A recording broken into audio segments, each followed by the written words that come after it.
Pues nada, entonces, buenos días a todos. Me corresponde moderar esta segunda mesa en la que se va a abordar un poco el tema de la regulación autonómica de los grupos de interés, de los lobbies. Y claro, para mí es un placer tremendo el poder moderar esta mesa con dos amigos, ¿no? Con dos compañeros que casi presentarlos me da rubor porque son personas muy conocidas en el parlamentarismo español, que han desempeñado puestos de máxima responsabilidad en sus respectivas cámaras parlamentarias y que además tienen un perfil académico también muy relevante, ¿no? Simplemente comentar que está con nosotros Joan Ridao y Martín. Joan es doctor en Ciencias Políticas y de la Administración por la Universidad de Barcelona, a la vez que cuenta con una licenciatura y un máster en Derecho. Tiene también, como digo, una larga carrera académica que le ha llevado a ser profesor agregado permanente de Derecho Constitucional en la Universidad de Barcelona y también profesor ad honorem de la Universidad Rovira y Virgili. Además de todo esto, ha sido letrado del Parlamento de Cataluña por oposición y letrado mayor de la Cámara Catalana. En la actualidad es director del Instituto de Estudios de Autogobierno y miembro de la Comisión Jurídica Asesora. Participó en su momento en la ponencia redactora de la reforma del Estatut catalán. Respecto de Raquel Marañón Gómez, es una santiaguesa de pro, licenciada en Derecho y Ciencias Políticas por nuestra alma mater y también diplomada en Criminología por la misma universidad. Cuenta con numerosos cursos y estudios complementarios en aspectos tan variados como antropología social y cultural. Y además, en el año 2008, muy tempranamente, ingresó también por oposición en el cuerpo de letrados de las Cortes Generales con el número 1 de su promoción. Estuvo trabajando en el Congreso en la Dirección de Asistencia Parlamentaria en la Junta Electoral Central y en 2013 se unió a este pequeño lobby que tenemos también los parlamentos autonómicos, en concreto los letrados de parlamentos autonómicos y en la Asamblea General de la Asamblea de Madrid como secretaria general de la Asamblea de Madrid. Y ahora recientemente ha vuelto a las Cortes, en concreto como directora de presupuestos y contratación en el Senado. Además, también es docente universitaria y, lo que no es menos meritorio, madre de 5 hijos, lo cual los que tenemos algunos sabemos que tener 5 son palabras mayores, ¿no? Hecha esta presentación, yo, antes de dar la palabra a ellos, que son obviamente los protagonistas de esta sesión, me veo en la obligación de decir algo acerca de Galicia, ¿no? Decir algo acerca de qué ocurre con los grupos de interés en el derecho gallego. Y claro, de entrada hay que decirlo claro, no tenemos regulación específica de los grupos de interés en el ordenamiento jurídico gallego. Esto es algo que en principio llama la atención. Yo recuerdo conversando con mi colega John Smock, el secretario general del Congreso chileno, él le chocaba que esto fuese así cuando sabía, por ejemplo, de la importancia que tiene un lobby muy particular que tenemos nosotros, que es el lobby de la emigración, ¿no? Los cientos de miles de gallegos que viven en el exterior, que tienen organizaciones para su coordinación y que han, por ejemplo, posibilitado que en su momento se hablase de la figura del diputado de la emigración en el Parlamento gallego. Sin embargo, ya digo, no existe una regulación jurídica concreta de esta materia. Tenemos, obviamente, normas que trataré de glosar sucintamente que afectan a la problemática de los grupos de interés, empezando por una ley, la 17/2008, de 29 de diciembre, que regula la participación institucional de ciertos agentes sociales, fundamentalmente sindicatos y asociaciones de empresarios, en la formación de políticas públicas en el ámbito autonómico. Pero, aunque hace una referencia específica a su participación en la elaboración de las normas, es una ley que tiene un alcance muy limitado. Cuando realmente esta problemática se ha abordado de forma más frontal ha sido en 2015. En 2015 se tramitó en el Parlamento de Galicia una serie de medidas de lo que en aquel momento se denominó impulso democrático.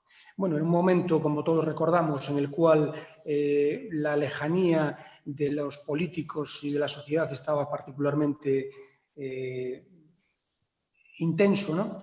Y pues quiso haber una reacción en ciertos ámbitos, también en Galicia, para posibilitar la participación de los grupos sociales, la demanda de la cláusula Lelio Baso del 9.2 de la Constitución y del 4.2 del Estatuto de Autonomía de Galicia, y esto llevó consigo un paquete normativo de cambios en la línea de posibilitar esta cercanía de representados y representantes.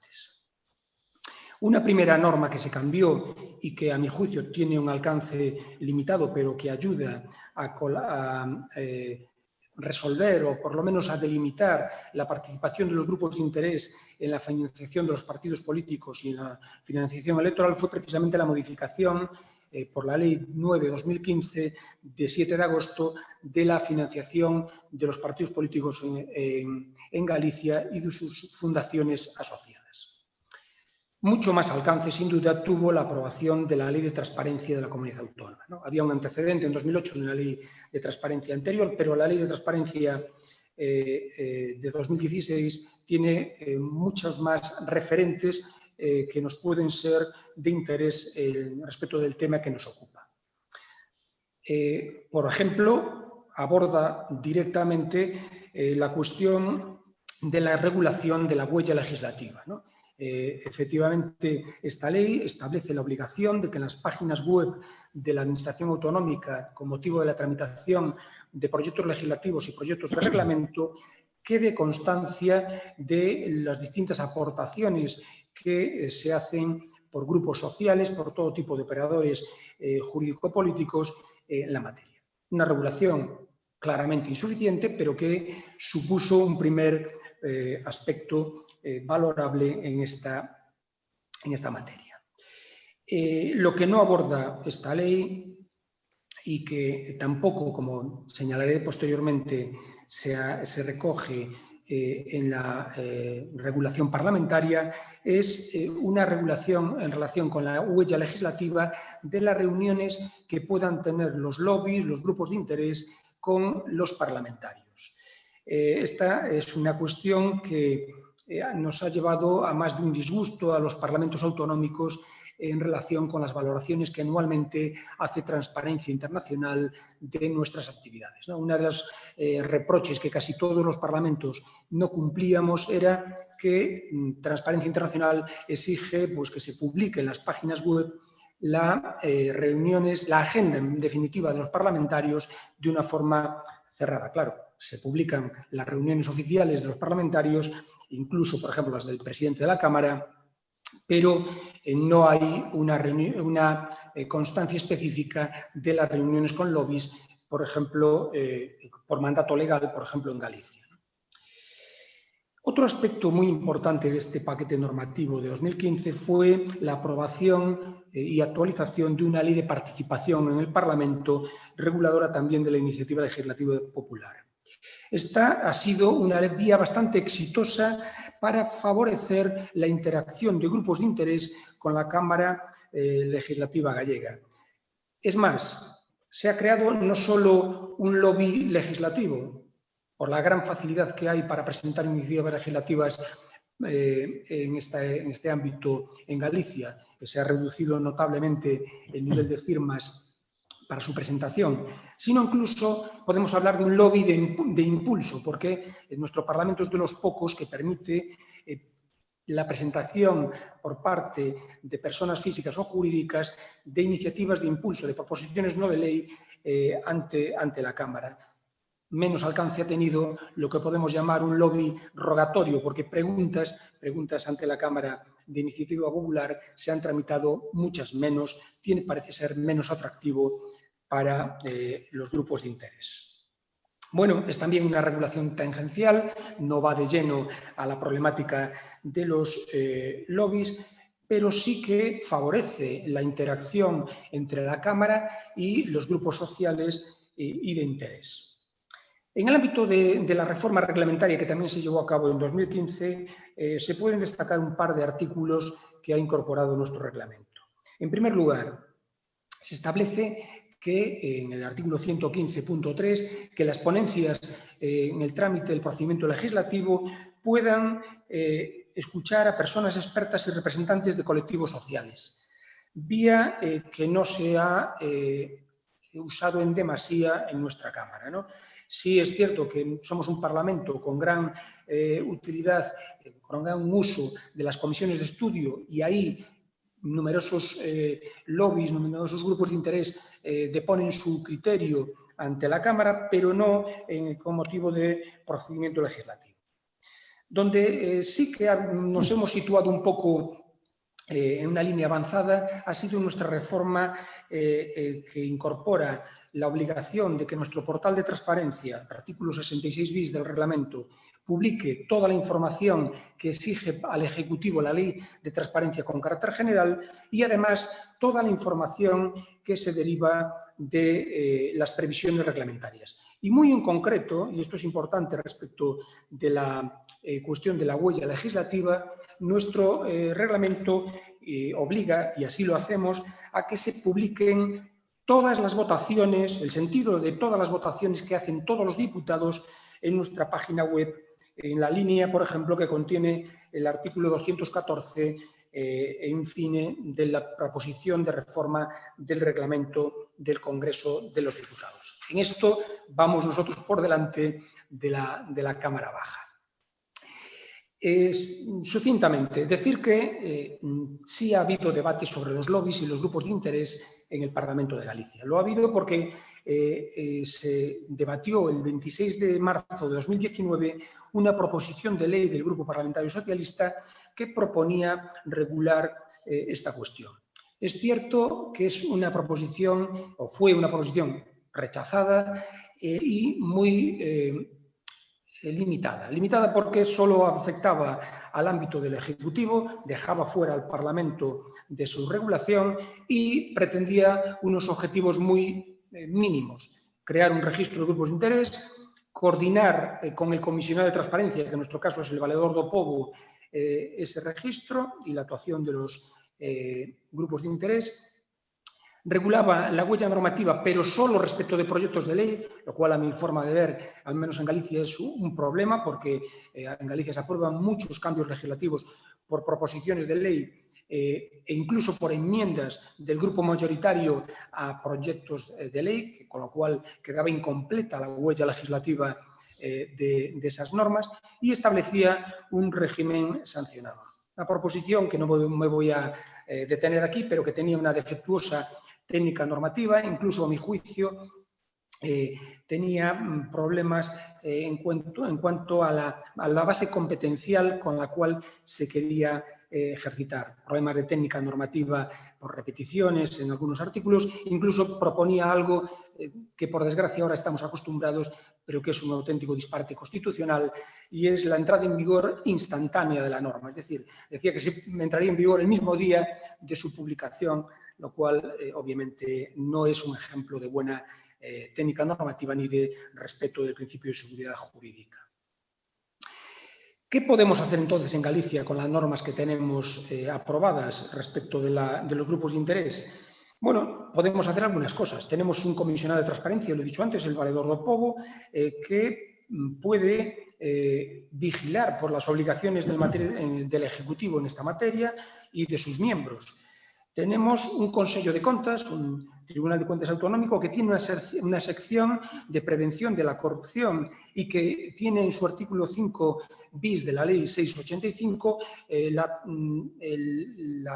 ciertas actuaciones previas para evitar que la interacción entre el sector público y el privado pueda llevar a cabo, pueda traer consigo, mejor dicho, pues problemas de corrupción en esa comunicación. En el procedimiento legislativo, el reglamento del Parlamento establece, como casi todos en España, como la propia Constitución, la necesidad de que se remitan con los anteproyectos, con los proyectos de ley, los antecedentes necesarios. Yo creo que un lugar que puede ser aprovechado para documentar bien la técnica de la huella legislativa es precisamente que los informes de las Secretarías Generales Técnicas de los proyectos de ley documenten claramente, para que lo sepa la Cámara en detalle, de dónde vienen cada una de las propuestas o de los cambios que han tenido los proyectos de ley en su elaboración preparlamentaria. En el Parlamento tenemos otra vía para detectar la huella legislativa. Tenemos un apartado de participación en nuestra web, que es el Legisla con Nos, Legisla con Nosotros, en la cual en numerosas ocasiones las ONGs y colectivos sociales, de forma gratuita, lo cual es interesante obviamente, envían sus propuestas de cambio normativo que son trasladadas puntualmente a los legisladores que se están ocupando de ese problema. Desde el punto de vista que salió en las charlas anteriores de las puertas giratorias y de los conflictos de intereses entre lobistas y diputados y el sector público en general, nuestra Comisión de Estatuto del Diputado lleva a cabo una labor importante. Galicia tiene una incompatibilidad absoluta para los diputados que tienen dedicación exclusiva. Es decir, que no es posible ni económicamente ni en especie recibir ningún tipo de ingreso, además de los previstos en el propio reglamento de la Cámara. Esta cuestión se controla a través de la propia comisión, como digo, e incluso es cierto que muchos de los mandatos que podían tener que ver con la corrección moral y ética en la actuación de los parlamentarios entrarían de lleno en las previsiones de los artículos 13 y 14 de nuestro reglamento, que podrían dar lugar, previa propuesta de la Comisión de Estatuto, a una suspensión por parte del Pleno de la Cámara en virtud de lo dicho, lo previsto en el artículo 103 de nuestro reglamento. Por otro lado, y en lo que nos afecta a los empleados de la Cámara, al personal funcionario, me parece que es más adecuado seguir el modelo clásico de control de nuestra probidad en el ejercicio de las funciones públicas de acuerdo a las estrictas previsiones de nuestro Estatuto de Personal, que tiene rango de ley de 2007, que prevé en este sentido una clara actuación por parte de los servidores públicos y no incluir esta cuestión, como hace el artículo 213 de la proposición de ley de reforma del reglamento del Congreso de los Diputados, en el reglamento, incluyendo los empleados de la Cámara al mismo nivel que los parlamentarios. Una reflexión final que seguramente van a contestar los compañeros. ¿Es el reglamento de la Cámara y su eventual reforma la mejor vía para establecer obligaciones ad extra e incluso sanciones para los lobistas y terceras personas que pueden resultar afectadas? Tengo mis reservas. Todos sabemos la naturaleza jurídica del reglamento parlamentario, su ratio de norma para regular fundamentalmente el funcionamiento de la Cámara y no relaciones jurídicas fuera de la misma, y por lo tanto pues no acabo de verlo del todo claro. Y por último, ya también para terminar, en la línea de una de las preguntas que hacía antes también el profesor José Julio Fernández de Rodríguez, creo que alguna regulación autonómica en algún momento puede ser impugnada, porque en la concepción que ha seguido la abogacía del Estado de que el contenido esencial de los derechos fundamentales tiene que regularse por ley orgánica, y ha provocado, por ejemplo, que recientemente se nos haya impugnado la Ley de Salud de Galicia, no es desechable la idea de que algunos aspectos de la regulación de los lobbies y de la participación de los diputados en su relación con ellos afecten al contenido esencial del artículo 23 de la Constitución y, por lo tanto, que nos digan que una normación autonómica en esta materia podría ser inconstitucional. Esta era la introducción que quería hacer. Dejo ahora a los auténticos protagonistas de la sesión que nos ilustren con su exposición. Joan, cuando quieras. Muy bien, muchas gracias. ¿Se me escucha correctamente? Sí. Sí, Bueno, buenos días. Permitidme que empiece por un pequeño capítulo protocolario, pero no por ello menos sincero, agradeciendo a los organizadores del Seminario Internacional su invitación a participar en el mismo y especialmente al amigo José Antón Sarmiento, con quien, como él ya ha recordado, en otros tiempos compartimos responsabilidades parlamentarias, ¿no? Bien, me voy a apoyar esencialmente en unas diapositivas, en un PowerPoint que voy a intentar mostrar ahora, si no hay problemas de orden técnico. Y en todo caso me remito también no solo a esa exposición, a esa presentación que pondré a disposición de la organización, sino también a la contribución escrita que se me ha solicitado para un trabajo o una obra colectiva, ¿no?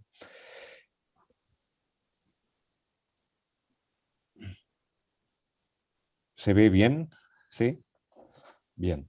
Bueno, empiezo con una reflexión general que además enlaza con lo que planteaba José Antón hace un momento, ¿no? Según la teoría de la democracia contemporánea y en toda la literatura sobre estas cuestiones,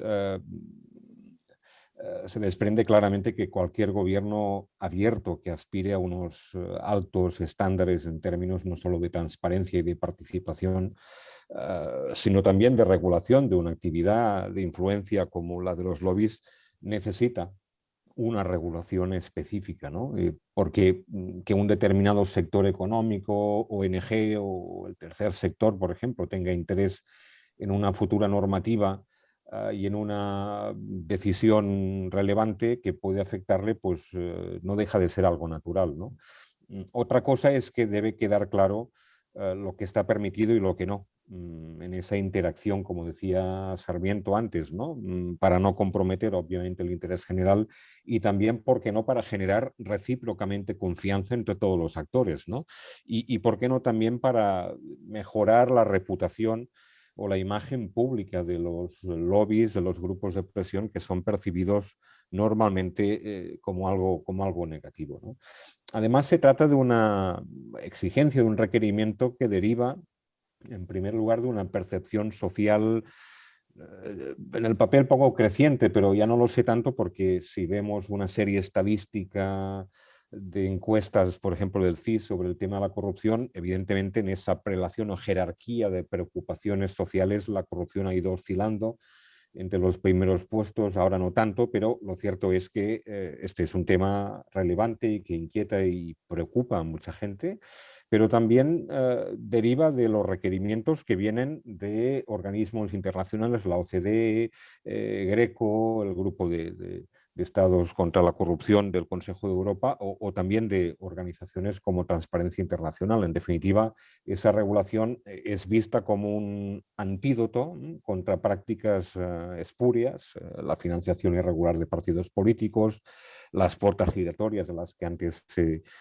ha hecho mención, la captura regulatoria entendida como el apartamiento por parte de un órgano regulador pues, del interés general, normas con lagunas inducidas, es decir, normas que se hacen con un nivel de precisión muy bajo precisamente para eludir su cumplimiento. En cualquier caso, la clave obviamente reside siempre en examinar si se utilizan medios coercitivos, si se utilizan medios ilícitos y obviamente, incluso aunque no sean ilícitos, si pueden ser dudosos o al menos reprochables desde el punto de vista ético. Y en ese sentido, la regulación de buen gobierno que contiene algunas leyes autonómicas a las que luego me voy a referir, pues supone, creo, un buen anclaje en lo que podríamos denominar las estrategias de calidad pública, por un lado, pero también de implementación, perdón, de mejora de la inmediación o de la proximidad en términos, como decimos habitualmente, de participación en los procesos de tomas de decisiones, ¿no? Y ahí, como veremos, hay regulaciones de carácter, podríamos decir, complementario a la legislación básica estatal, a la Ley 19/2013, hay otras leyes ad hoc, por tanto hay algunas opciones del legislador autonómico por regular específicamente esta cuestión de los grupos de interés separadamente, y, por ejemplo, en el caso de Aragón o de la Comunidad Valenciana, e incluso yo distinguiría claramente, como podremos ver, podremos ver, regulaciones de grupos de interés de primera y de segunda generación, ¿no? La primera generación claramente en un primer momento a partir de 2014, empezando por Cataluña, Castilla-La Mancha y Aragón, luego otras leyes más recientes a partir de 2018, el caso de Asturias, Valencia, Navarra, Madrid, que creo que perfilan algo más algunas de las cuestiones, ¿no? Bueno, en cualquier caso, una reflexión preliminar de entrada, ¿no? Yo creo que nos hallamos en una fase incipiente de, no del fenómeno, sino de la regulación del mismo, ¿no? Y evidentemente eso es así porque se trata de un proceso lento, complejo, que va a tardar tiempo en dar sus frutos, ¿no? Porque implica un cambio cultural muy profundo a nivel administrativo, en la casa administrativa. Hay inercias de opacidad, de desconfianza en relación pues a fenómenos como el lobby y evidentemente también por parte de la propia ciudadanía. En ese sentido, no deja de ser decepcionante, como se decía antes ya, la ausencia de una regulación en algunos ámbitos, empezando por el estatal, con alguna excepción, como el caso del registro de la Comisión Nacional del Mercado de Valores del año 2013. Y no deja de ser no solo preocupante, sino además paradójico, porque en relación a estas cuestiones que estamos tratando, conflictos de intereses, puertas giratorias, etcétera, ya hay distintas regulaciones que atacan de forma, si queréis, tangencial algunos de los problemas que nos presenta el tema del lobismo. Por ejemplo, pues ya en su momento, en el año 21, se reformó el Código Penal para tipificar el tráfico de influencias. Desde 2015 en el ámbito estatal y también en el ámbito autonómico, pues se regulan las incompatibilidades de las puertas giratorias, la financiación de partidos políticos con la Ley Orgánica 8/2007. Y bueno, en cualquier caso se me ocurre un paliativo a esta situación, digamos, tan incipiente, ¿no? Que es que ciertamente si se examina a nivel europeo continental, porque evidentemente la realidad del Reino Unido y de Irlanda, en la línea, digamos, de la tradición anglosajona, se puede observar claramente que es un fenómeno poco desarrollado. Es decir, en el ámbito de las instituciones de la Unión Europea está el famoso acuerdo interinstitucional entre la Comisión y el Parlamento de 2011, que es tributario del famoso Libro Verde sobre transparencia de 2006 o 2007, si no recuerdo mal, y en el ámbito de los distintos estados de la Unión Europea, más o menos homologables por sus características al caso español, pues hay una casuística muy heterogénea. En Alemania no hay ley, pero hay un registro y es obligatorio. En Austria, pues hay ley, hay registro y este es obligatorio. En Bélgica no hay ley, no hay registro. En los Países Bajos no hay ley, aunque sí hay un registro y este es voluntario. En Dinamarca pues no hay ley, hay un registro que depende del Parlamento, pero es voluntario, siguiendo un poco la estela del caso europeo. En Francia hay un código de conducta que depende en este caso de la Asamblea Legislativa y bueno, y en Italia pues no hay absolutamente nada, ¿no? Por tanto, hay una realidad, digamos, muy heterogénea, pero además en algunos casos francamente escasa, ¿no? Pero bueno, estamos aquí entre otras cosas porque España es un estado descentralizado y por tanto la regulación que existe en el ámbito autonómico y también, ¿por qué no?, en el ámbito local, pues evidentemente supone un paso importante en términos, digamos, de probidad, de integridad de esa actividad de influencia y, según mi parecer, el conjunto de las regulaciones que existen en este momento pues merecen un juicio globalmente positivo, ¿no? En la medida en que se proponen o van destinadas a garantizar un régimen, como se decía, de transparencia y de integridad bajo un régimen de verificación o de control, etcétera, etcétera. Luego, en una tabla final intentaremos, digamos, reflejar esa realidad en el ámbito autonómico para que se vea exactamente cuál es su nivel de desarrollo, ¿no? Otra reflexión antes de empezar con un pequeño examen a nivel comparado. Yo creo que no se pueden desechar a estos efectos que decía antes de intentar ampliar o extender la base de la regulación del lobby en el ámbito autonómico o estatal, los potenciales beneficios que este tipo de regulaciones comportan para todos los operadores. Me refiero no solo a gobernantes, por tanto, ejecutivo, el conjunto del sector público, la administración, sino también a los representantes, por tanto, a nivel legislativo, en términos de mayor confianza en la relación entre los mismos, ¿no? O para los propios grupos de presión, no solo porque les facilita la relación, el contacto con la administración, sino también comporta una obvia mejora reputacional, ¿no? Son percibidos, como antes decía, como organizaciones o como entes, digamos, éticos. Y finalmente para la sociedad en su conjunto, porque ahora mismo ya a través de los distintos portales de transparencia, y antes hacía referencia, si había algunos datos, pues ya se puede obtener un caudal de información a través de lo que figuran los registros, que antes era obviamente algo impensable, ¿no? En todo caso, eso no quiere decir que no urja examinar la posible mejora de esos incentivos, ¿no? Porque ciertamente en algunos casos la posibilidad de utilizar dependencias públicas, que se otorgue un sello de calidad, que se pueda participar en los procesos administrativos cuando hoy hay otros canales en las normas de procedimiento y de participación, puede suponer, digamos, incentivos más bien escasos, ¿no?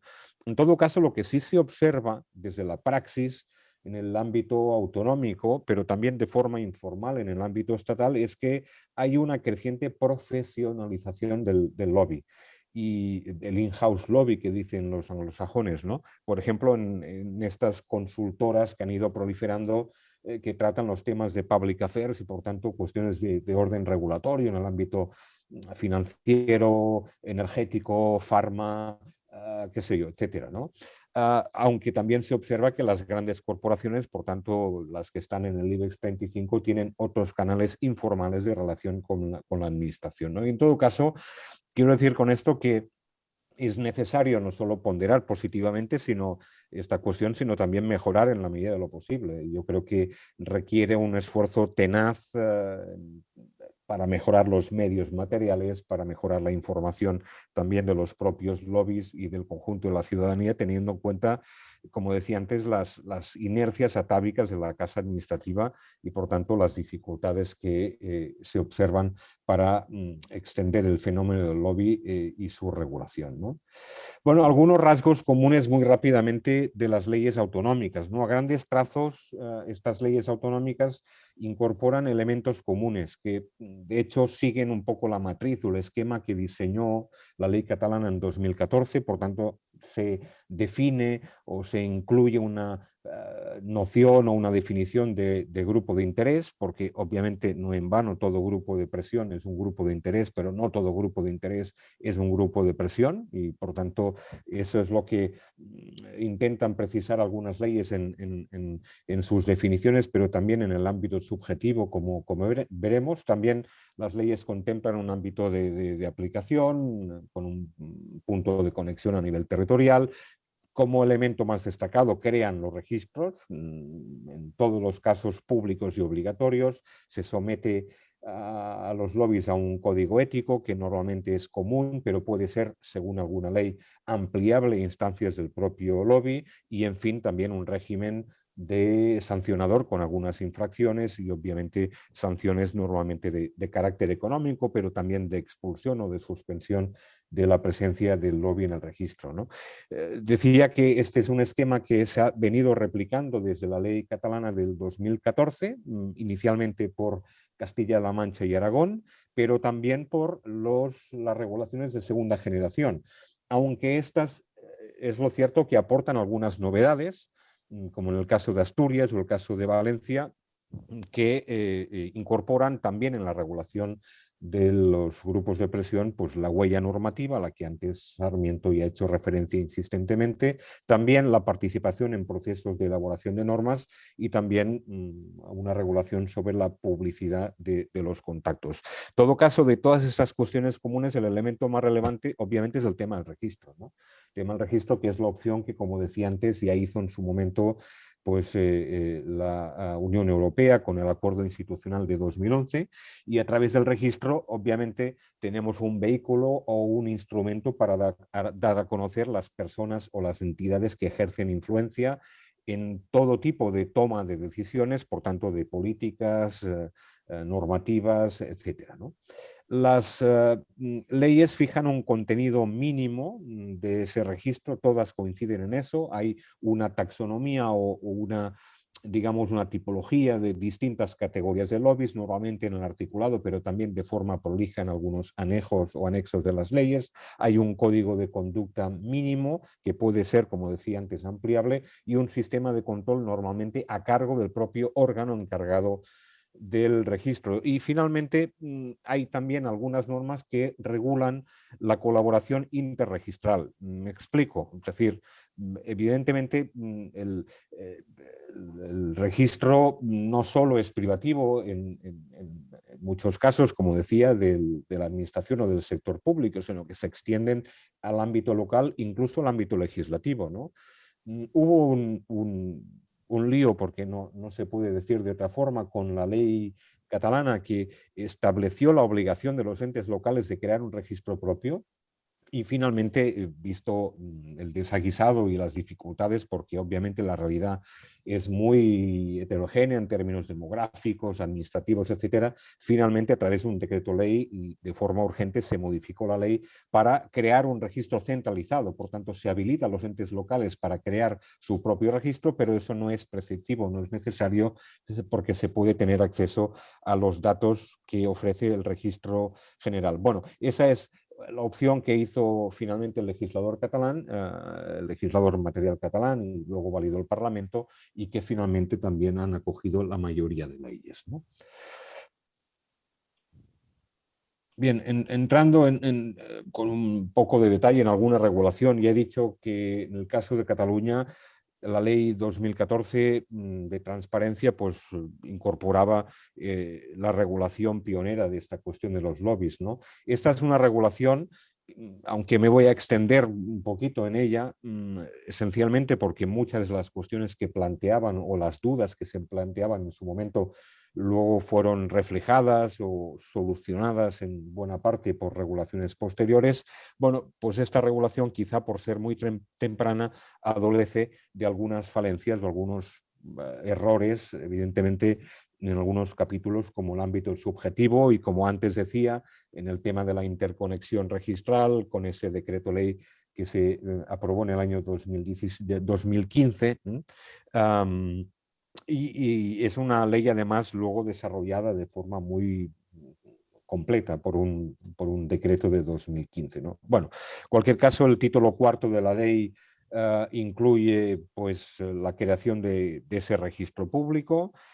Sobre la obligatoriedad, se puede observar en el artículo 47 una cierta, digamos, poca concreción, en la medida en que se dice que deberán inscribirse las personas o las organizaciones que ejercen influencia en interés propio o ajeno.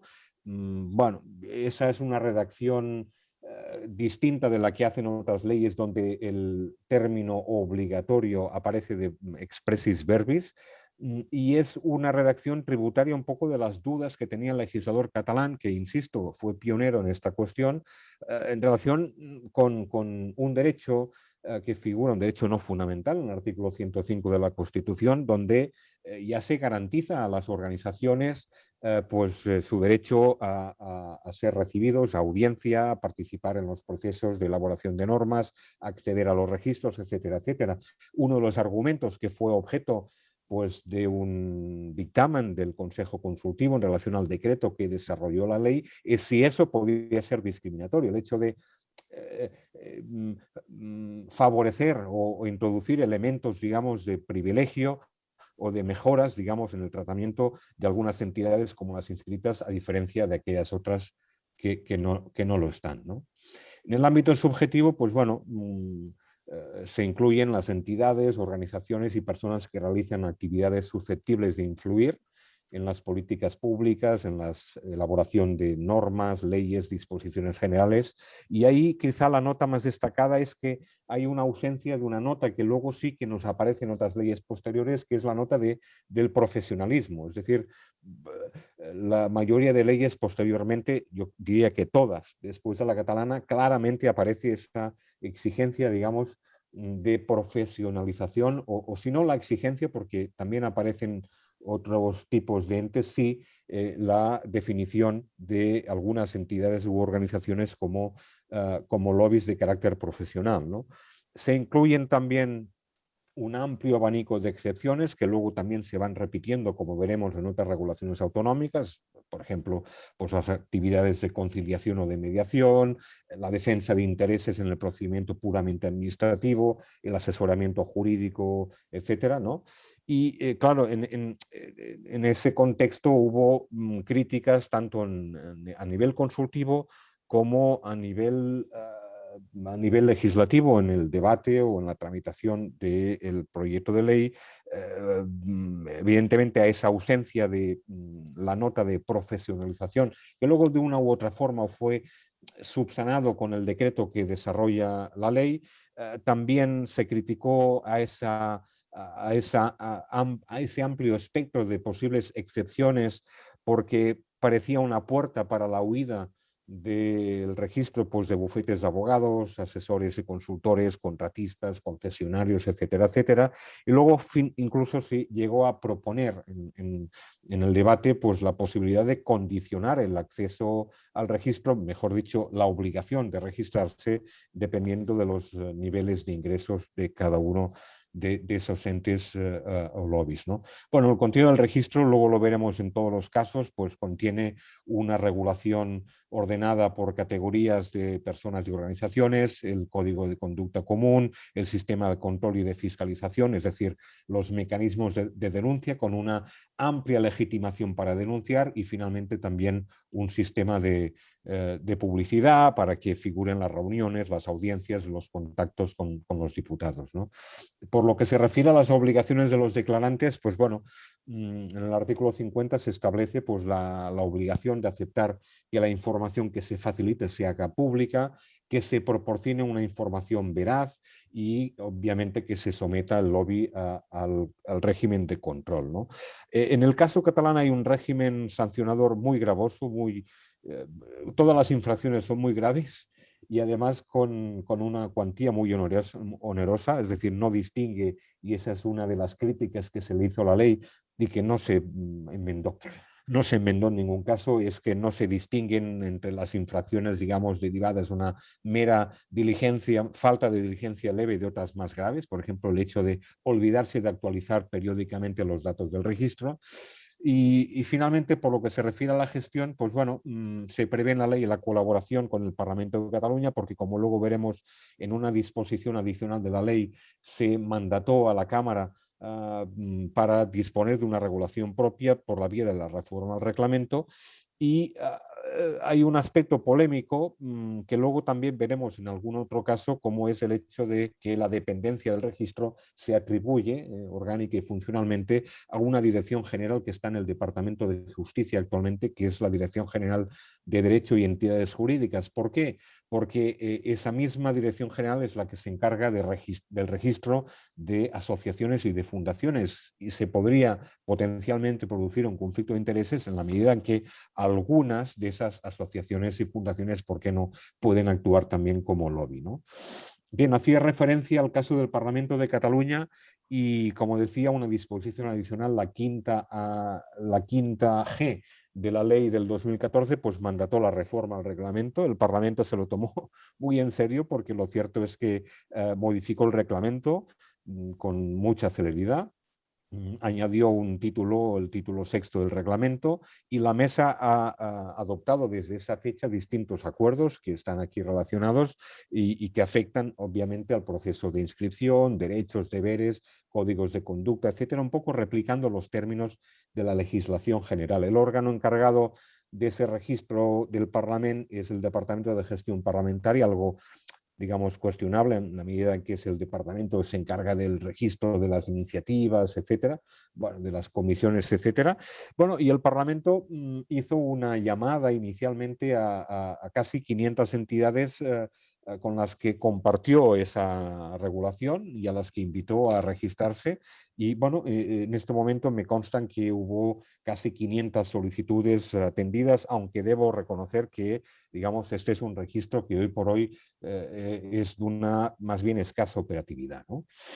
Bien, Castilla-La Mancha fue la segunda regulación. En el año 2016 la Ley de Transparencia incorporó esta cuestión en el título cuarto, el relativo al buen gobierno. Sigue a grandes rasgos la ley catalana, crea un registro público y obligatorio, fija las obligaciones, el régimen sancionador. Luego hay un mandato de desarrollo reglamentario y lo cierto es que eso se hizo, aunque más tarde, 2 años más tarde, en 2018. Aunque eso fue relevante porque la creación y puesta en marcha efectiva de ese registro no tuvo lugar hasta la entrada en vigor de dicho decreto, ¿no? El ámbito subjetivo, bueno, es más preciso que en el caso catalán y ahí sí que se incluye claramente la nota de la profesionalización que decía antes que faltaba en el caso de la regulación catalana, ¿no? Por lo que se refiere al régimen del registro, pues bueno, el registro es público, accesible a través del portal, depende funcional y orgánicamente de la administración, en este caso de la consejería competente en materia de buen gobierno. Ese fue un aspecto polémico en el debate legislativo. Actualmente hay un decreto, el 77-2019, que lo atribuye a la vicepresidencia del gobierno y bueno, en ese registro pues se incluye, igual que en el caso catalán, pues la clasificación de personas, la información que se debe proporcionar, el código de conducta, etcétera, etcétera, ¿no? Por lo que se refiere a la inscripción, es algo más, digamos, completa la regulación en el artículo 45 que la normación catalana, en la medida en que, por un lado, hace referencia a los sujetos descritos en el artículo 43 en el ámbito subjetivo de la ley y, por tanto, ahí está esa nota de profesionalización, pero también extiende esa obligación a las plataformas, redes u otras actividades con o sin personalidad jurídica que realicen actividades de influencia. Por tanto, ahí está absolutamente todo, ¿no? Hay un elemento que aparece en la ley que es que es obligatorio inscribirse para acceder a las agendas de los altos cargos, la cual cosa fue criticada durante el debate de la ley porque es totalmente superfluo en la medida en que, ya lo dijo el Consejo Consultivo de la Comunidad también, esos datos ya son públicos en virtud de lo que previene el artículo 9.3 de la Ley de Transparencia de la propia comunidad y de un acuerdo de gobierno de 2017, ¿no? Bueno, en cuanto a las excepciones, son las mismas que las que aparecen en el caso catalán, ¿no? El contenido mínimo del registro nos aparece en el artículo 46, por tanto, muy en la línea de lo que antes he planteado en relación a la cuestión catalana. Las obligaciones derivadas de la inscripción en el artículo 47 son análogas y en el artículo 50 nos aparece un régimen sancionador para el incumplimiento de las obligaciones tanto de inscripción como del código de conducta, ¿no? En todo caso, alguna cuestión relevante más allá de aquellos aspectos, digamos, coincidentes con la regulación precedente. Bueno, la coordinación de toda la ley y, por tanto, incluidos los lobbies, se encomienda a la Comisión Interdepartamental para la Transparencia y se crea un órgano de garantías adscrito a las Cortes. Me refiero a eso porque en todas las comunidades más o menos se ha creado un órgano, digamos, que actúa en vía, podríamos decir, administrativa, atendiendo las quejas y reclamaciones de esa naturaleza. El hecho de que la ley extiende, digamos, el ámbito de influencia de ese órgano al ámbito de los lobbies, quiere decir que las quejas o las cuestiones que se puedan plantear ante el funcionamiento del registro, etcétera, deberán sustanciarse, entiendo, ante esa propia comisión interdepartamental, ¿no? Hay una referencia a la ley también al ámbito parlamentario y de hecho la Mesa de las Cortes de Castilla-La Mancha adoptó un acuerdo en el año 2017 para aplicar la ley y el apartado 3 prevé la creación de un registro, pero no me consta que se haya hecho efectivo hasta este momento. Y hay también finalmente una novedad, yo creo, relevante en el artículo 17, que luego ya se reproduce en alguna ley posterior, como es la necesidad de elaborar un informe estadístico periódico, en este caso anual y semestral, por parte del órgano responsable del registro, que se eleva al gobierno y también a la Cámara y se hace público a través del portal de transparencia. En el caso de Aragón, las Cortes aprobaron la ley de transparencia en el 2015, que no incluye la regulación de grupos de presión, y la opción del legislador aragonés fue adoptar una ley ad hoc específica que llaman de integridad y ética pública, donde se regula el régimen de los lobbies, aunque eso fue ampliamente debatido porque algún grupo parlamentario pues, planteó la supresión de esa cuestión, ¿no? Se incluye ahí una definición amplia de lobismo, incluso se habla de cualquier tipo de comunicación, no solo de reuniones o contactos, sino podría ser un correo electrónico, cualquier comunicación de esa naturaleza. Y la cuestión polémica que se reproduce ahí también fue la dependencia del registro. En este caso, la solución fue, creo, una solución positiva, porque se atribuye en este caso a una agencia de integridad y ética pública que depende de las Cortes y por tanto no del gobierno, no de la administración, y esa fue una propuesta que hizo el ombudsman, el Justicia de Aragón. Por lo que se refiere al ámbito subjetivo, pues bueno, más o menos ahí vemos lo mismo que nos aparecía en la regulación de Castilla-La Mancha y por tanto la nota de profesionalismo. En el ánimo del legislador de precisar el ámbito subjetivo, la verdad es que hay algunos aspectos, yo creo que poco exitosos, ¿no? E incluso dudosos, porque se habla de talleres o grupos de ideas, no sé si se está refiriendo a los think tanks, pero incluso se incluye a los medios de comunicación, organismos académicos, organizaciones religiosas incluso, y evidentemente hace referencia a los consultores de relaciones públicas, pero incluye también a los sindicatos, pero no a los partidos políticos, algo que por cierto sí planteó algún grupo parlamentario. Lo cual a mí me plantea algunas dudas. En relación a las excepciones, son las mismas que nos aparecen en las leyes precedentes, tanto catalana como castellano-manchega, aunque debo decir que esa fue una cuestión que no incorporaba inicialmente el proyecto, sino que fue obra de una enmienda del grupo de Ciudadanos, ¿no? Las características del registro son comunes a los registros que hemos visto antes.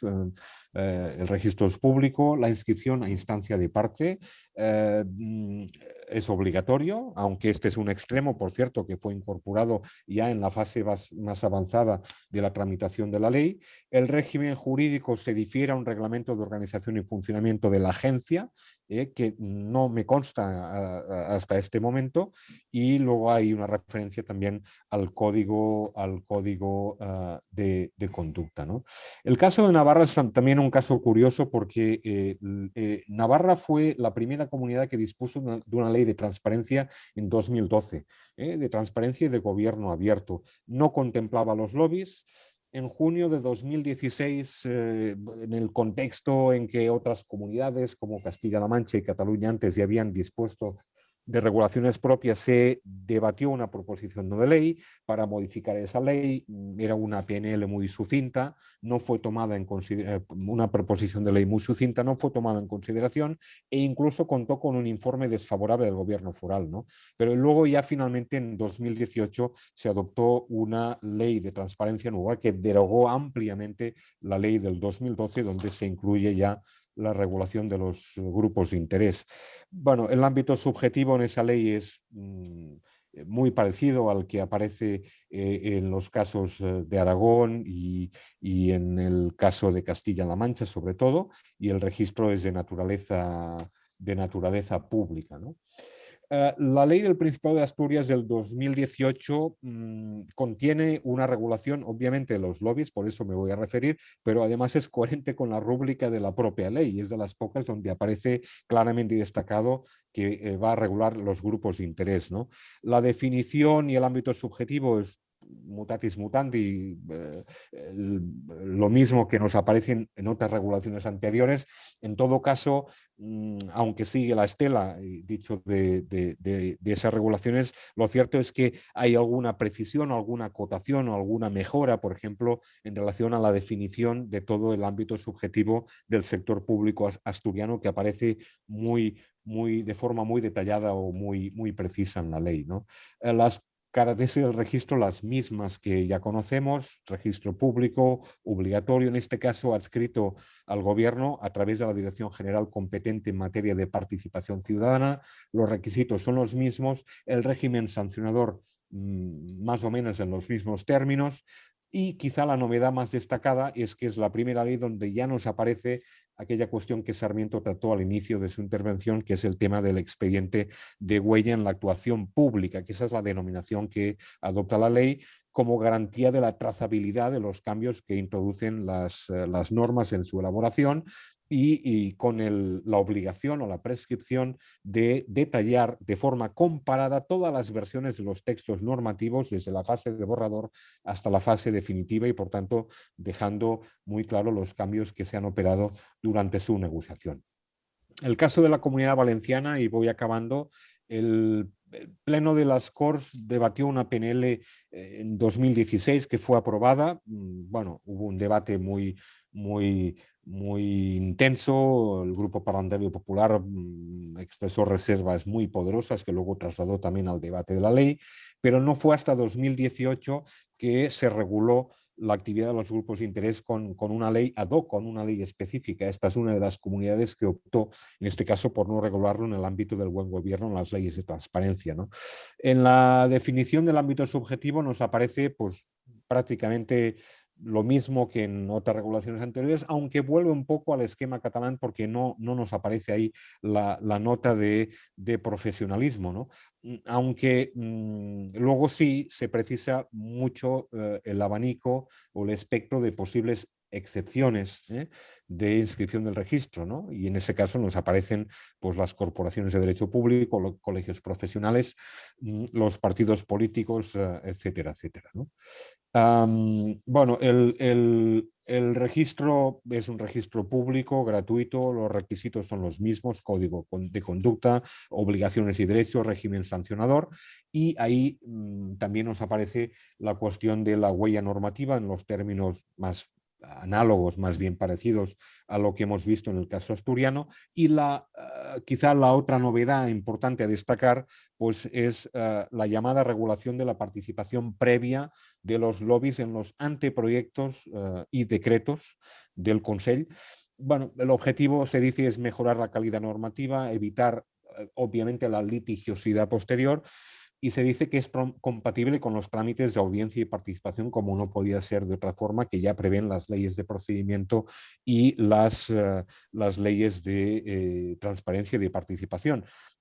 Se trata de un trámite que no es vinculante, aunque en mi opinión es francamente algo perfectamente superficial y contingente, en la medida de que, ya digo, los lobbies tienen la posibilidad también de participar en el procedimiento de elaboración de normas a través de lo que ya disponen las normas generales, ¿no? Y finalmente hay una disposición única que prevé la posibilidad de impulsar convenios u otros mecanismos de colaboración con otras administraciones, en este caso a través de la posibilidad de establecer canales telemáticos de comunicación.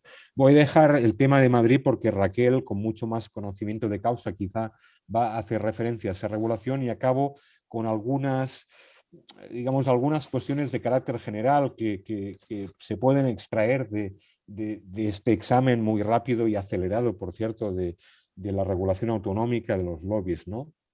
Yo diría que,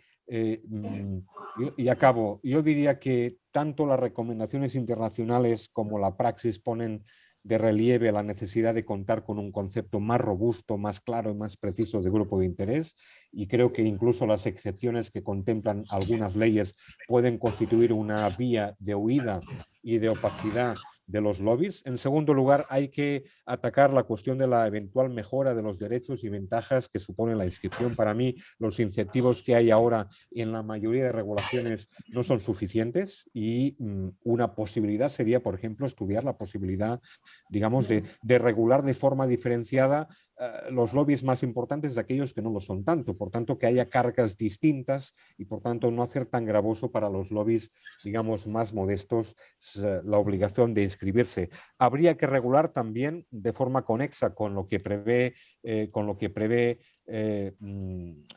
las leyes de transparencia, el tema de los conflictos de intereses y, por tanto, las puertas giratorias, porque tiene que haber constancia clara de qué personal de esos lobbies han ido a parar a la administración y al revés, y cuáles ejercen esa función de forma profesional. Y finalmente, creo que hay una cuestión también relevante. En la medida en que vaya extendiéndose la regulación de lobbies, habrá que abordar la actividad transnacional. Evidentemente, no se pueden poner puertas al campo. La mayoría de lobbies actúan no solo en todas las comunidades autónomas, en el ámbito estatal, sino también a nivel internacional. Hay que extender la misma dinámica de regulación autonómica de los lobbies al ámbito parlamentario y de los órganos reguladores. Habría que mejorar, en mi opinión, la información, la sensibilización y también la formación del conjunto de altos cargos y empleados públicos, y, en definitiva, también mejorar, digamos, el funcionamiento de esos registros dotándolos con mayores medios materiales y personales. Por tanto, son algunos de esos digamos, elementos que podrían contribuir a esa mejora que digo. Finalmente, bueno, en el trabajo hay una estadística donde hago constar, digamos, las comunidades autónomas que disponen de registro, las que tienen registro obligatorio, las que no, en qué fase de elaboración y dónde se puede obtener esa información, que en todo caso ya facilitaré a la organización. Y acabo, en todo caso, bueno, agradeciendo o reiterando las gracias por la invitación y pidiendo disculpas quizá por si me he extendido en la exposición. Muchas gracias. Muchas gracias, Joan. Ha sido una exposición muy interesante y muy trabajada que agradecemos. Como vamos efectivamente un poco mal de tiempo, vamos a darle ya inmediatamente la palabra a Raquel para que use su turno. Cuando quiera, Raquel. Muchas gracias, José Antón. Bueno, buenos días a todos, buenos días. Pues lo primero, por supuesto, agradecer a los organizadores que me han invitado, que para mí pues es un placer pues volver, aunque sea virtualmente, a mi Facultad de Derecho, que es un gusto ver la sala a través del Zoom. Me hubiera encantado, desde luego, estar allí personalmente, pero las necesidades del trabajo pues lo impiden. Y en todo caso, pues lo que tiene es ser el último toro, no de la tarde, de la mañana y casi a la hora de comer, y además ir después de la maestría que ha demostrado pues Joan Ridao en toda esta materia, pues evidentemente voy a aligerar pues para no repetirme, no aburrir y en la medida de lo posible fomentar el debate, que yo creo que es lo más interesante, y luego por otro lado porque efectivamente todas nuestras contribuciones pues se pasarán por escrito. Yo, al igual que Joan, quiero comenzar mi intervención pues constatando eso, que los casos de corrupción pues han incrementado exponencialmente la desconfianza, ¿no?, que es la palabra de moda en la actuación política, y esto incluso va aparejado con un creciente interés por la ética pública, en la que marco pues toda esta cuestión de la regulación de los lobbies. La adaptación de las instituciones a los nuevos códigos éticos es, por un lado, fruto de su permeabilidad, es decir, de su sometimiento a la opinión pública. Por lo tanto, es necesario que en toda esta regulación se busque la objetividad, que es, digamos, como la antítesis a esta permeabilidad a la opinión pública. ¿Objetividad en qué? Pues en la predeterminación de esas conductas, y que tengan cada vez estas más notas de mala in se, si se me permite, que de mala prohibita, es decir, que puedan ser objetivas adjetivadas su inconveniencia. ¿Por qué? Pues porque tienen mucho de percepción. Esto nos lleva a otro tema también muy interesante, que es el de la ejemplaridad, es decir, que se alega como la imposición para esos deberes tan intensos que tienen hoy en día los representantes. Resulta indudable que la actuación de un diputado individual pues trasciende debido a su dimensión pública y deja una impronta tanto positiva o negativa en la institución por la que pasa. Pero aquí ya introduzco un tema. ¿Es exigible al representante mayor cota de ejemplaridad que la que se le puede exigir a un ciudadano? Ahí queda para el debate. Somos seres tendentes a la generalización, aunque sea solo porque llevamos un rasgo que es el de la apofenia, que es decir, es atribuir patrones o conexiones a sucesos que a veces son aleatorios. Hay 3 casos de corrupción y la política es corrupta. Esto ha sido una generalidad y es que lo cierto es que tendemos a elevar la categoría, la anécdota, ¿no? Pero incluso esto políticamente pues también se ha dejado ver en el apellido, el adjetivo que se le ha dado a la casta política para definir lo que no deja de ser el estatuto jurídico del parlamentario. En este clima de desconfianza es por tanto donde desconfianza hacia los cargos públicos como sujetos fácilmente corrompibles. Yo aquí traigo una frase también para servir el debate: el poder no corrompe, el poder desenmascara. Es decir, que la capacidad de corrupción de la persona no es inherente al cargo, sino a la propia persona. Son sujetos, decíamos, corrompibles. El ideario de la cultura actual por naturaleza, y es en este contexto en el que surgen a nivel autonómico pues las diferentes leyes con conceptos como integridad, ética pública, transparencia, buen gobierno y los grupos de interés, que pivotan sobre los que se consideran los remedios naturales frente a la mala política. La ética institucional, la parlamentaria, si se me permite llevarla a mi terreno, pues sería esa suma de éticas individuales y nos daría esos instrumentos para luchar contra el conflicto de intereses, el nepotismo o el clientelismo. En definitiva, los instrumentos para procurar esa ejemplaridad y el no prevalerse o la no prevalencia en el ejercicio del cargo.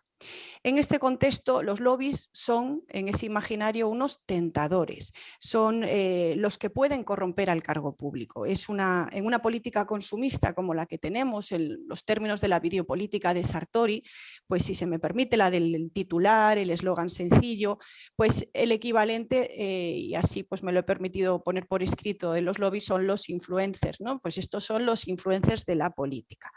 Estos políticos de vestíbulo, recordemos que de ahí viene su nombre originario en inglés, estos lobistas, en una teoría de la difusión de las innovaciones son, por otro lado, ya en un sentido positivo, los innovadores, los que de una manera profesional orientan agendas, los auténticos stakeholders. Y en definitiva, los que en una versión moderna de la autoritas senatorial romana y desplegando toda su capacidad de seducción, pues son los que promueven esos cambios políticos y legales que se consideran necesarios.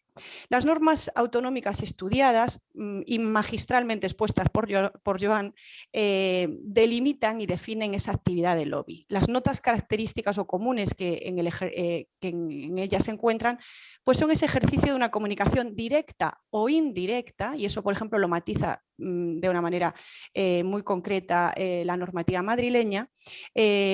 Entran en contacto con cargos, autoridades del sector público, instituciones, órganos estatutarios con una finalidad concreta que es la de influenciar. ¿Influenciar qué? La toma de decisiones públicas y por lo tanto la intervención en el agenda setting. Fijar los temas, lo que no está en la agenda no existe, lo que no está en el presupuesto no existe, pues previo a que esté en el presupuesto debe de estar en la agenda. Esa comunicación se desarrolla en nombre propio o en nombres de terceros y siempre es en beneficio propio, en beneficio de unos intereses y por tanto no altruistamente. Efectivamente, y como se ha puesto en manifiesto, la ley asturiana, el artículo 55, introduce, cosa que acompaña en otra normativa autonómica, el elemento de la profesionalidad, es decir, la dedicación profesional, bien como un todo, como una parte de su actividad para configurar el lobby desde el punto de vista teórico. Excluye también, con carácter general, la normativa autonómica autonómica actividades relativas a la prestación de asesoramiento jurídico vinculadas a defender intereses afectados por el procedimiento administrativo y también actividades de conciliación o de mediación. Castilla-La Mancha, por su parte, con bastante acierto, deja salvo y le siguen otras normativas el ejercicio, obviamente, de los derechos individuales de reunión y acceso a petición. No toda reunión es una actividad de lobbying, incluso aunque se vaya a hacer una petición expresa a un cargo público. Pero sin duda la regulación más completa y, como se ha podido demostrar en la exposición anterior, es a mi juicio, comparto creo con el ponente anterior, la ley catalana y también la ley valenciana, que de alguna manera la complementa. La ley catalana introduce, yo lo considero una cautela, Joan, el incluir la independencia de la forma o el estatuto jurídico de la persona o la organización, siendo trascendente no esto, sino efectivamente la actividad y la finalidad con la que se ejerce. E incluye, por lo tanto, en ese artículo 47, las plataformas, las redes u otras formas de actividades colectivas que, a pesar de no tener personalidad jurídica, constituyen de facto, y me gusta mucho la expresión del legislador catalán, una fuente de influencia organizada, con independencia, por lo tanto, de su estatuto jurídico. Con esa misma idea de poner el centro de gravedad en la actividad de influencia para definir el lobby y no en la forma jurídica que se utilice, se establece igualmente en la normativa valenciana, de manera, a mi juicio, muy acertado. El artículo 4 de la ley valenciana considera la actividad de influencia también toda comunicación directa o indirecta, oral o escrita, que es un matiz importante, con los sujetos influenciables, con la finalidad de influir en la toma de decisiones y en definitiva, en los procesos de elaboración y aplicación de las políticas públicas, los proyectos normativos, las iniciativas parlamentarias desarrolladas por esta entidad o grupo organizado de carácter privado o no gubernamental en beneficio, como decíamos, de intereses de terceras partes.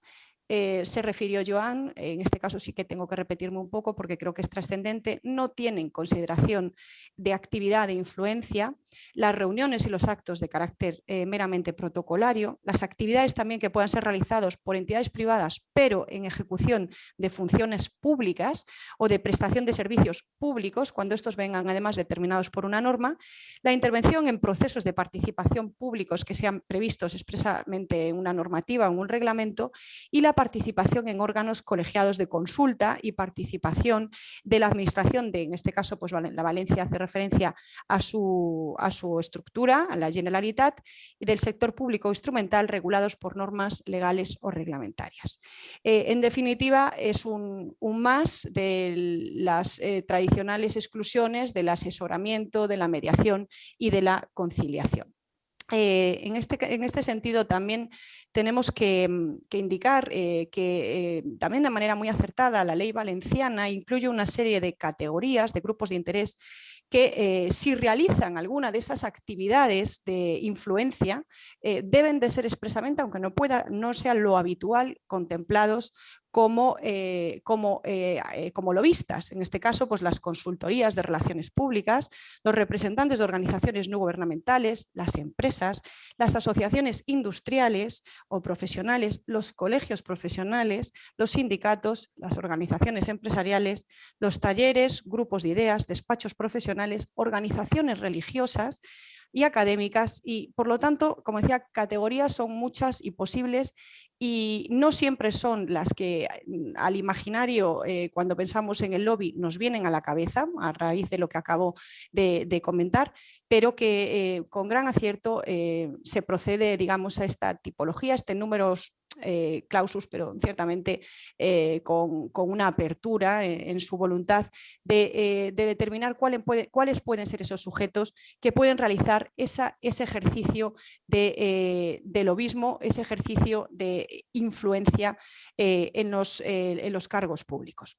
Excluye la obligación de inscripción y por lo tanto considera que a priori no serían en ningún caso sujetos que puedan realizar actividad de lobby las organizaciones organizaciones intergubernamentales y las agencias vinculadas o dependientes de ellas, y también los partidos políticos. Ya se refirió Joan, obviamente esto excluiría los think tank de los partidos, donde claramente no deben de ser desglosados de lo que es la actividad del partido político y por lo tanto de su voluntad de influir y de la obligación, por tanto, de ser objeto de inscripción registral para actuar.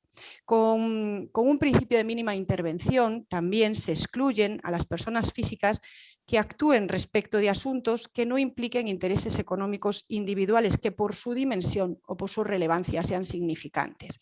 Como antes hacíamos mención, no toda reunión que pueda tenerse con un cargo público pueda ser considerada una actividad de lobbying, tiene que cumplir esa serie de requisitos y en este caso también se atiende a la dimensión de lo solicitado. Vale.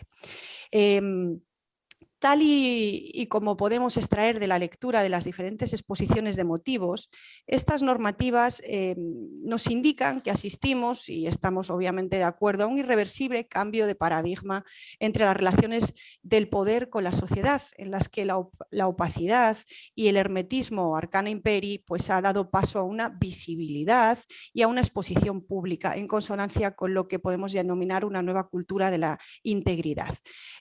Como dice el legislador aragonés, y es destacable, lo rechazable no es que exista esa comunicación entre intereses privados, corporativos, empresariales o sociales, sino la opacidad, la influencia torticera, determinando que estas decisiones no respondan al mandato o al servicio o al interés general. Para ello es para lo que se crean los registros de los grupos de interés con carácter público. En esa inscripción no solamente se realiza el fichaje, por así decirlo, del lobby, sino que va a determinar una serie de derechos y deberes y por ello se permite dejar esa huella, que es lo trascendente, en la actuación pública, que garantice su trazabilidad. Lo más importante, por lo tanto, es la práctica y la obligación de suscribir un código de conducta y la posibilidad de desplegar, fruto de esa inscripción, todo el régimen sancionatorio en el caso de los incumplimientos. La inscripción se realiza a instancia de parte, se opta por el carácter electrónico, no voy a detenerme en exceso porque Joan ha explicado magistralmente todos los diferentes registros en el ámbito de la normativa autonómica, matizar, pues, como no ha pasado lógicamente ahí de puntillas, que en Madrid recibe el nombre de registro de transparencia con la finalidad de homogenizarse con la terminología europea, según el acuerdo del Parlamento Europeo de la Comisión de 16 de abril del 2014 y cuyo registro europeo, como sabéis, pues en el corazón de Bruselas engloba a más de 5.000 lobbies y se estima que unas 30.000 personas directamente trabajan en esta actividad. He de decir que he visto con gusto que entre los asistentes al curso se encuentra Dolores González Pastor, a la cual invito pues, a participar en el debate posterior porque es precisamente una de las ponentes de la ley madrileña y además he de decir que también una de las promotoras en la sombra de que la ley llegase a buen término porque digamos que era de las ponentes más a favor de la aprobación de la norma. En esta inscripción en Madrid, en el registro, la particularidad también es que se realiza por un periodo de 2 años, que eso también pues, es cuestionable porque obviamente obliga a su renovación transcurrido ese periodo de aquellas organizaciones que ya habían superado el trámite de inscripción y que deben proceder a la renovación so pena de caducidad. En cuanto a los efectos de la inscripción, pues obviamente el primero y más notorio es la posibilidad de utilizar públicamente la condición de grupo de interés. En ese sentido, pues por ejemplo, normativas como la valenciana, incluso llega a expedir una credencial, no es el único en el ámbito de la normativa autonómica y esto permite hacer pues, constar también... Sí, perdón. Se había colocado. Se ha colado por ahí alguna voz. Esto permite, entre otras cuestiones, pues, hacer públicas las contribuciones que se han realizado y a ser informado también sobre los actos y las consultas públicas que la Administración pueda realizar y a recibir la información sobre las actividades formativas y divulgativas que se puedan organizar. La inscripción, por tanto, genera un quid pro quo, es decir, se facilita, por un lado, la actividad de influencia, si se me permite la expresión, se les da pasillo, se les da pista, pero a cambio lo que se nos pide o lo que se les pide es que hagan todo ese recorrido con luz y taquígrafos. Facilidad a cambio de publicidad y transparencia. Pero como la actitud del legislador indudablemente es de recelo, se introducen cautelas. Esas cautelas vienen en los códigos de conducta, como ha expuesto Joan, que tienen que tener un contenido mínimo, pero que también se deja abierta la puerta a que estos puedan ser reforzados, es decir, a que los propios lobistas, instando a cotas de autoexigencia, pues refuercen, digamos, sus obligaciones de cara a la administración y de cara a esos principios generales que han de cumplir de información, de transparencia y de publicidad. El decreto que crea el registro de Castilla-La Mancha utiliza una expresión en este sentido interesante, habla de un mínimo estándar de obligaciones. Todo lo demás, ese plus, ese refuerzo, pues sería de carácter voluntario. Destacable me parece, y lo llevo ya un poco a mi terreno estrictamente, que es el nuestro, el parlamentario, es la cautela que realiza Aragón en el artículo 37.2 y que parece muy respetuosa con las minorías parlamentarias, donde expresamente se indica que los lobistas no dispongan de los anteproyectos de disposiciones normativas de cualquier naturaleza antes de que estos resulten accesibles al público general. Parece de perogrullo, pero no seríamos respetuosos de cara a la minoría parlamentaria que efectivamente un tercero, ajeno a la Cámara, pudiera disponer de estos textos fuera del ámbito estrictamente de su elaboración antes que un representante de los ciudadanos. La conducta exigible, por lo tanto, pasa siempre por transparencia, información, identificación de quienes ejercen la actividad y veracidad. A partir de esos principios generales, pues si me permitís, pues creo que hay una serie de mandamientos que se pueden, en cierta manera, derivar de la lectura de esta normativa autonómica, que se podrían ser: no pondrás al cargo electo a la autoridad en situación que pueda generar conflicto de intereses. Añade Castilla-La Mancha, incluso aunque este cargo hubiera cesado en el mismo, si hubiera extinguido esa relación previa. Y no influirás deshonestamente. Esto, deshonestamente, pudiera ser concepto jurídico indeterminado, que es exactamente influir deshonestamente. Para eso nos vamos al diccionario de la Real Academia. Es apoyado en valores como la verdad y la justicia y anteponiendo, por tanto, siempre estos a las propias necesidades o intereses. Es decir, siempre se actuaría honestamente cuando se actuase en verdad y en justicia. Aquí se incluiría también esa prohibición de realizar regalos, favores o servicios ventajosos que pudieran comprometer la neutralidad y que va en consonancia con la exigencia reglamentaria en numerosos reglamentos ya del ámbito autonómico de no aceptar regalos que superen eso que se considera los usos comunes y que incluso se ha cuantificado en algunos de los reglamentos parlamentarios de nuestro entorno. También dentro de ese mandato, de esos mandamientos, no difundir información de tipo confidencial.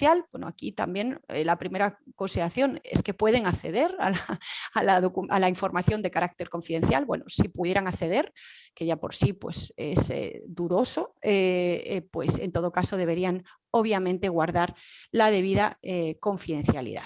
De igual modo, el Código de Conducta va a obligar siempre a una publicidad intensa de todas las actividades de influencia que tienen el paradigma en el recíproco deber de publicidad de las agendas y que ha sido introducido también por los que me han antecedido en el uso de la palabra.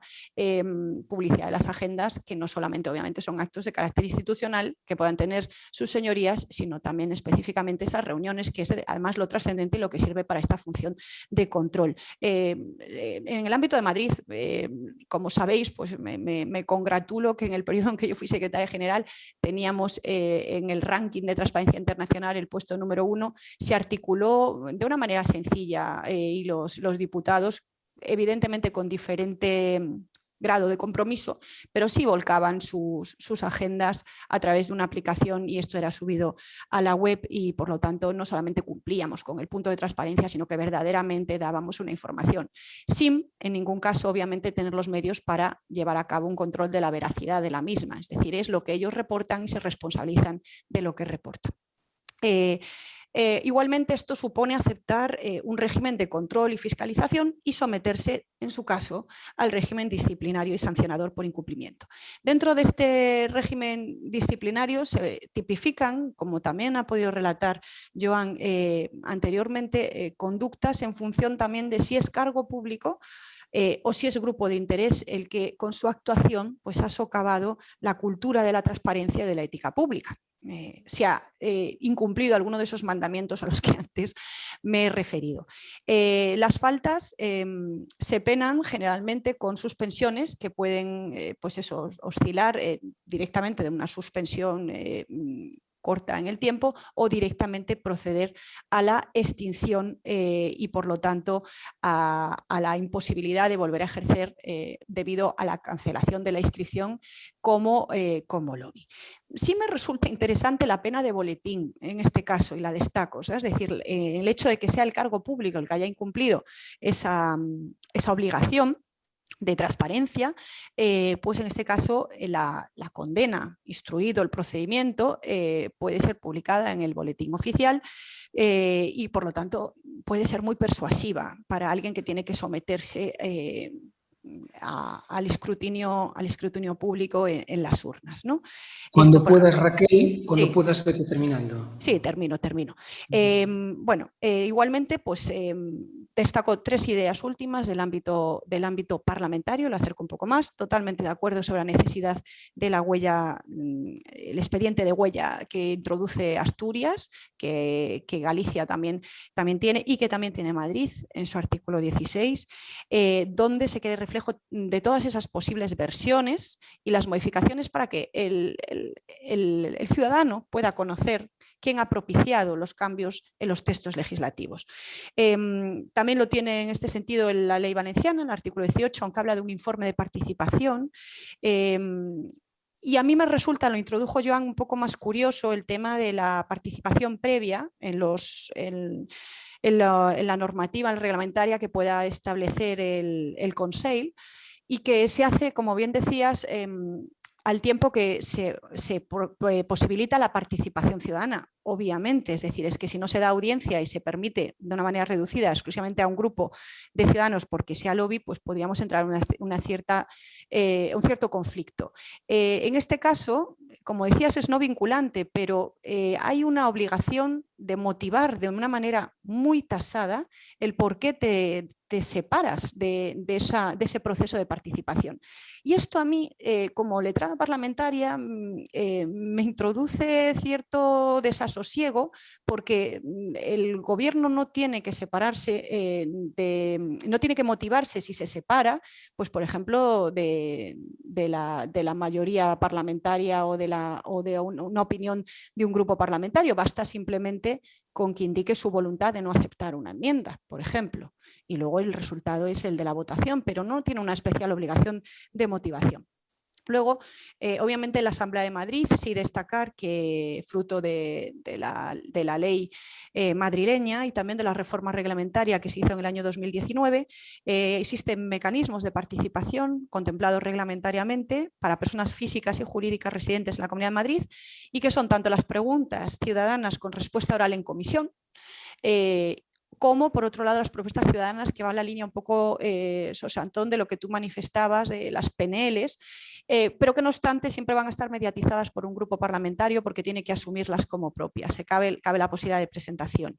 Y por último, sí reconocer la completísima regulación que en este sentido y avanzada regulación tiene el Parlamento de Cataluña en sus artículos 222 a 223, donde pues, de manera pionera, efectivamente, pues, reproduce a nivel reglamentario lo relativo a los registros y que bueno, pues que de ahí un poco debería de cundir el ejemplo si efectivamente nos creemos todo esto de la transparencia, ¿no? Y ya os dejo casi para que podamos hacer algo de debate antes de ir a comer. Muchas gracias. Bien, muchas gracias, Raquel. Creo que ha sido una sesión muy, muy interesante porque, por un lado, la meritoria exposición de Joan minuciosamente llevada a cabo de toda la normativa autonómica, y después hay que reconocerlo, tu capacidad también de adaptarte, porque has sido capaz de exponer las categorías sin descender a cuestiones que obviamente tenías también en la misma línea estudiadas que Joan, ¿no? Yo creo que en ese sentido ha quedado todo muy claro, ha sido un material muy interesante que va a quedar ahí y muy útil para todos. No se ha formulado ninguna pregunta en el chat. No sé si entre la gente que hay en la sala, entre el público, hay alguna que quieran formular. Yo, sin ánimo de alargarnos más, que efectivamente estamos totalmente fuera de tiempo, os pediría una opinión sobre algo que dejé caer en mi introducción. ¿Creéis que la regulación actual autonómica e incluso la que parece que está en marcha en el Congreso es plenamente respetuosa con los principios constitucionales relativos al estatus del parlamentario en concreto, incluso en relación también con la garantía del habeas data, es decir, del respeto de la protección de datos? ¿O, por el contrario, veis que hay también, cara a futuro, algún límite constitucional que pueda estar en juego, más allá de los estrictamente competenciales de Estado y comunidades autónomas? Por orden, puedes hablar, Joan. No, mute, activa el micro. Ahora, perdónate. ¿Se me escucha ahora? ¿Sí? Bueno, vamos a ver, yo antes en un pasaje de mi intervención hice referencia a algunas de las dudas poderosas que, digamos, se le plantearon al legislador catalán cuando se incluyó en la ley algunos beneficios, podríamos decir privilegios, que algunos juzgaron de exorbitantes para los lobbies, las entidades que se inscribieran en el registro. Y ciertamente ese debate giró en torno al derecho no fundamental del artículo 105 y por tanto al hecho de que la propia Constitución ya previene que cualquier entidad, cualquier organización pueda tener acceso pues, por la vía de audiencia o por la vía de los registros a esa información y a esa inmediación con la administración, ¿no? Creo que ese debate fue interesante en la medida en que fue zanjado diciendo que evidentemente la inscripción de los lobbies, aunque fuera obligatoria, que esa es la nota relevante, a diferencia de lo que sucede, por ejemplo, en el ámbito de la Unión Europea, no colisiona con ese derecho en la medida en que lo que previene la Constitución es un derecho mínimo y, por tanto, desde ese punto de vista hay otras posibilidades que ofrece la legislación y en ese caso el hecho de someterse a un código de conducta, a una serie de obligaciones, etcétera, etcétera, y a un régimen de control, lógicamente tiene que llevar aparejado algún tipo de contraprestación y eso no fue percibido o visto como un privilegio necesariamente. En segundo lugar, en relación en este caso con un derecho fundamental como puede ser el 23.2 y el ius in officium de los diputados, por tanto la capacidad en este caso, digamos, de que se pueda condicionar el ejercicio de la función representativa, yo no veo ningún inconveniente en la medida en que ahora mismo ya la participación en el procedimiento legislativo está prevista pues, a través de una iniciativa popular. Hay otras fórmulas distintas que pueden tener algún tipo de relación con la actividad legislativa, como puede ser el ejercicio de otro derecho fundamental como el derecho de petición, y ciertamente las diferentes cámaras, por la vía del derecho de participación en general y a través de las leyes de transparencia y los propios reglamentos parlamentarios, ya prevén la posibilidad de que el ciudadano y las entidades puedan incidir en la tramitación de las normas o de los proyectos de normas y por tanto yo ahí no veo ningún límite, ningún condicionante en la medida en que, y antes lo decía Raquel, pues bueno, aunque pueda plantear algún tipo de duda, lo cierto es que el legislador puede configurar libremente las iniciativas legislativas y por tanto no tiene por qué actuar sometido o condicionado, digamos, a lo que pueda tener origen, en este caso en las propuestas de un grupo de presión, ¿no? Bueno, yo Muchas gracias, Joan. ¿Tienes algo que comentar, añadir Raquel? simplemente eso, pues recordar que la prohibición del mandato imperativo, un poco la línea de lo último que ha dicho, pues va de cara a la presión que pueda realizar el diputado, su formación política, pero también la ciudadanía. Es decir, en ese caso tiene la libertad, o sea, la ciudadanía entendida en este caso como grupo de interés. Obviamente se debe a sus representados, pero a priori no encuentro que en esto tenga que haber una conflictividad. Como sabéis, está en fase de enmiendas. Bueno, es la proposición del Grupo Parlamentario Socialista en relación al registro de lobbies. Había sido rechazada anteriormente el Grupo Parlamentario Popular y bueno, pues vamos a esperar el resultado antes de avanzar conclusiones, pero a priori pues ya tenemos toda la experiencia de la regulación autonómica como para ponernos el parche antes de cualquier herida y que bueno, que se ha resuelto y no está generando en ese sentido litigiosidad. Pues muy bien, muchas gracias a los dos una vez más y llegado este momento solo me complace pues agradecer a todos vuestra participación y convocaros para las siguientes sesiones del seminario. Un abrazo a todos y levantamos la sesión. Apertas a Santiago. Adeus. Adiós. Gracias, buenos días a todos. Muchas gracias, buenos días, apertas a todos. Chao. No. Muchas gracias. Chao.